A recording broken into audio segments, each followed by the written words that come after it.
Իսկ դու գիտեիք, որ Ֆրանսիայում զատիկին շոկոլադը ամենագլխավոր դերերում է եւ հենց դրա համար էլ բոլոր ճանաչված ռուշակագործները եւ շոկոլադագործները հատուկ զատկական շոկոլադի տեսականի են ներկայացնում եւ այն բավականին լայն է լինում։ Հիմնականում շոկոլադները լինում են տարբեր չափսի եւ ձևավորմամբ ձվիկների տեսքով, կարող է լինել լցոնված եւ ոչ։ Պատրաստում են նաեւ տարբեր չափսերի ճուտիկների եւ հավիկների տեսքով շոկոլադներ, ինչպես նաեւ ձուկիկների տեսքով շոկոլադներ, որոնք իրենք անվանում են ֆրիտյուր եւ լինում է նաեւ, որ նրանք ներկայացված են լինում հենց ձկան պահածոյի տուփիկի նման տուփիկով։ Այստեղ հան չմոռանամ նաեւ նապաստակի տեսքով շոկոլադիկներն։ Ու հիմա կասեք, բայ այդքանը ինչ են անում։ Զատկի օրը կազմակերպում է շոկոլադի որս, այսինքն շոկոլադները պահում են տարբեր վայրերում եւ երեխաները գնում են ման են գալիս եւ գտնում են ով ինչքան գտավ, այդքան իրենն են։ Նույնիսկ քաղաքներում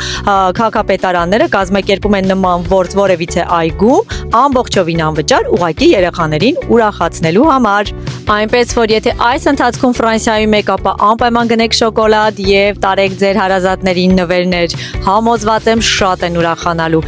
Լյուքս դասի շոկոլադներ մեկ տեղում կարող եք գտնել Lafayette Gourmet-ում, բայց խոստանում եմ ավելի հասանելի տարբերակներ եմ ներկայացնելու, այնպես որ հետևեք էջիս եւ շուտով կտեսնեք։ Պաչիկներ։